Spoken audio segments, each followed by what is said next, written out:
राधे राधे आप सभी को। आप सभी ने अभी तक एपिसोड 1 तो देख लिया होगा। गोविंद देव जी के मंदिर में मैंने कैसे अटेंड किया फाग उत्सव और हमने होली कैसे सेलिब्रेट करी गोविंद देव जी के साथ। और अगर आपने अभी तक एपिसोड 1 नहीं देखा है तो आप जाकर एपिसोड 1 देखिए कि हमने कितनी सारी मस्ती की है। वैसे मेरा ये एपिसोड 2 का जो व्लॉग है वो थोड़ा सा लेट हो गया है अपलोड करने में, लेकिन आप एपिसोड 1 पहले ज़रूर देखना, फिर ही एपिसोड 2 देखना।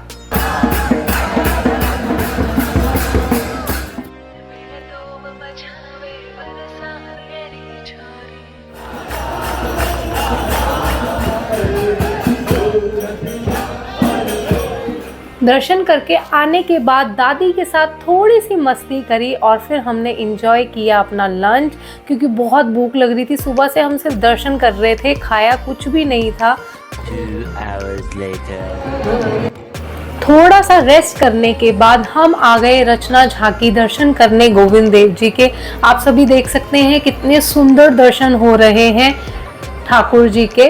और यहाँ पर आज उत्सव भी था, एक कार्यक्रम का आयोजन था जिसमें बहुत सारी परफॉर्मेंस हुई। मैंने कुछ शूट किया है, आप ज़रूर इन परफॉर्मेंस को देखना, कितना मज़ा आया।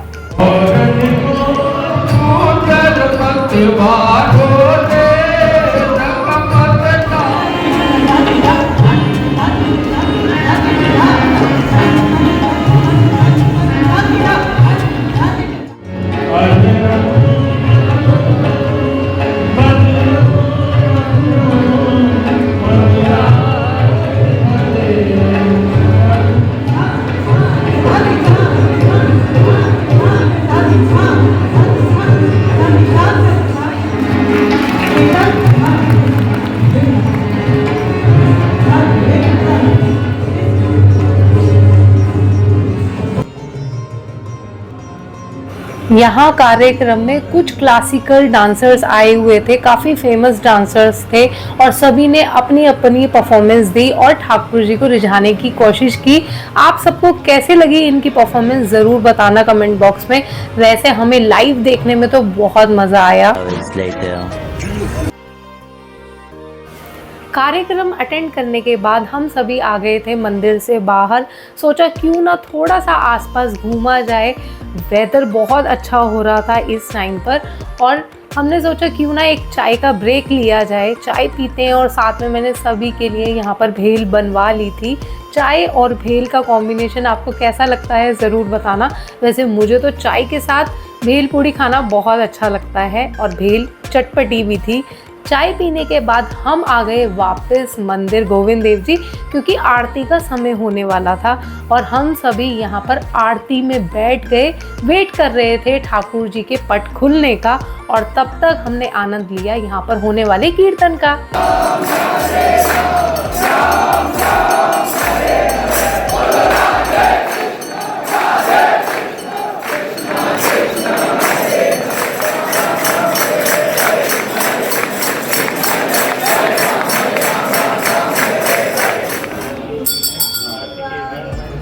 मंदिर में आरती और कीर्तन दोनों अटेंड करने के बाद हम आ गए मंदिर से बाहर। और मंदिर से बाहर जब आप आते हैं तो सामने ही आपको साक्षी गोपाल का मंदिर देखने को मिलता है। हमने वहाँ दर्शन किए और अब इस टाइम पर बहुत ज़ोरों से सबको भूख लग रही थी, क्योंकि रात का 10:30 हो चुका था और हम यहाँ पर आ गए डिनर करने के लिए।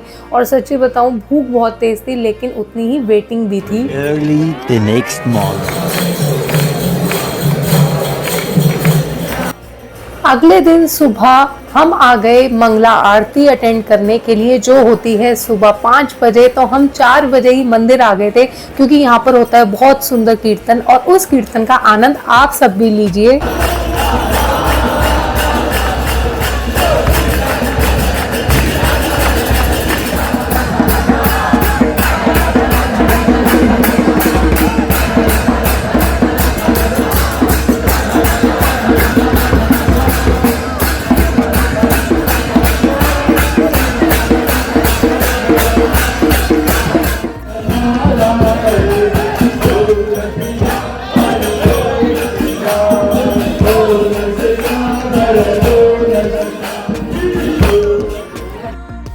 इतना सुंदर कीर्तन सुनकर हम क्या, ये बेचारे बंदर भी खुद को रोक नहीं पाए और सीधा आ गए गोविंद देव जी के मंदिर ठाकुर जी के दर्शन करने के लिए। आरती अटेंड करने के बाद हम सभी रेडी होकर चले गए आसपास के एरिया को एक्सप्लोर करने के लिए। और सबसे पहले हमने सोचा क्यों ना हवा महल जाया जाए, तो हमने बस यहाँ पर एंट्री टिकट ली और चले गए हवा महल को अंदर से देखने के लिए। वैसे मैं पहले कभी हवा महल नहीं आई हूँ, आप में से अगर कोई आया हो तो ज़रूर बताना उसको कैसा लगा हवा महल। वैसे मैं सच्ची बताऊँ, मुझे बहुत ज़्यादा अच्छा नहीं लगा, या फिर ये कह सकते हैं कि मैं गोविंद देव जी के दर्शन करके आ रही थी तो उसके आगे मुझे ये हवा महल बहुत फीका लगा। हमने सोचा बाहर से देखने में क्या है, क्यों ना थोड़ा सा ऊपर जाया जाए और ऊपर जाकर हवा महल का नज़ारा लिया जाए।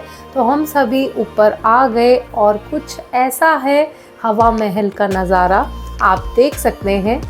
बहुत तेज़ वैसे धूप थी, गर्मी बहुत थी। मैं वैसे कहूँ आप गर्मी में कभी भी हवा महल या फिर जयपुर एक्सप्लोर करने मत जाइए, बहुत गर्मी लगती है।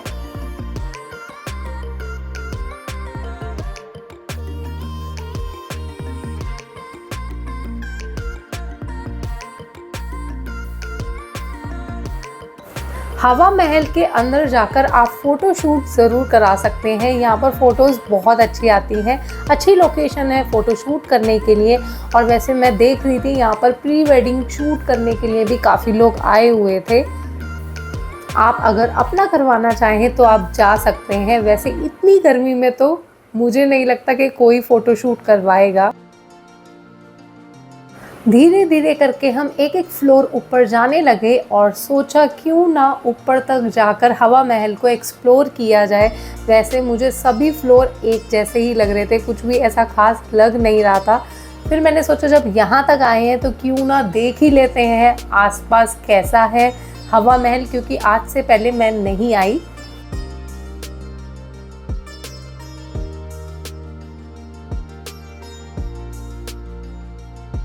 मेरी दादी को यहाँ तक आकर भी सेटिस्फेक्शन बिल्कुल नहीं मिला। मेरी दादी का मन था उसके टॉप फ्लोर पर जाने का और उन्होंने ज़िद करी और यहाँ पर हम गर्मी में परेशान होने के लिए टॉप फ्लोर पर आ गए।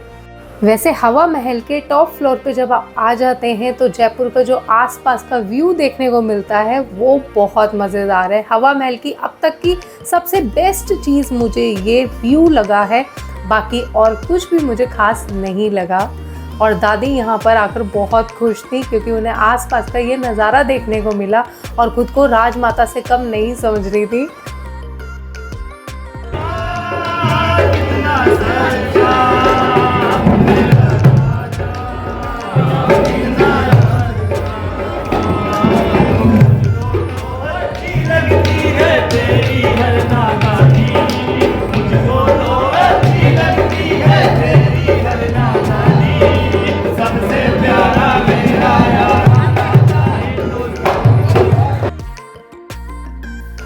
आप सबको कैसी लगी इन लोगों की लाइव परफॉर्मेंस? वैसे बहुत अच्छी लग रही थी, बहुत अच्छा गा भी रहे थे ये लोग। यहाँ के ट्रेडिशनल वैल्यूज़ को फॉलो करते हैं और जो यहाँ का फोक क्लासिकल म्यूज़िक है उसको भी बहुत अच्छे से ये फॉलो करते हैं। बहुत अच्छी लगी इनकी परफॉर्मेंस और सब लोग बहुत खुश थे, आसपास के ऑडियंस जो थी। उसके बाद हमने थोड़ा सा और हवा महल को एक्सप्लोर करा। हवा महल के बेसमेंट में कुछ इस तरीके की मूर्ति रखी गई हैं जो कि मंदिर की मूर्तियां हैं या फिर जो इंस्ट्रूमेंट्स हैं उनको ये रिप्रेजेंट कर रहे हैं। इन स्टैचूज़ को देखा, इन मूर्तियों को देखा और उसके बाद हम लोग हवा महल से आ गए बाहर सिटी पैलेस देखने के लिए। लेकिन सच में इतनी गर्मी थी, कुछ भी देखने का मन नहीं कर रहा था, हमारी एनर्जी ड्रेन हो चुकी थी और उसके बाद हमने जयपुर को कह दिया अलविदा। जयपुर से हम दिल्ली के लिए वापस निकल आए। रास्ते में हमने बीच में टी ब्रेक लिया तो हमें ये एक सुंदर सा कैमल कार्ट दिखा, जिसको देखकर मेरी दादी ने तो खूब जिद करी क्योंकि उन्हें यहाँ पर कैमल राइड लेनी थी। तो हमने भी सोचा क्यों ना ये इंजॉय किया जाए मोमेंट।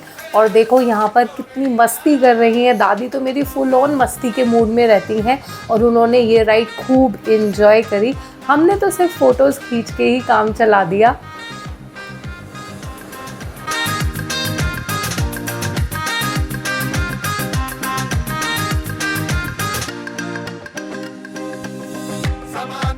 वैसे आपको मेरा जयपुर का ये ट्रिप कैसा लगा ज़रूर बताना, और आप सबने गोविंद देव जी के दर्शन को एंजॉय किया कि नहीं कमेंट बॉक्स में ज़रूर बताना।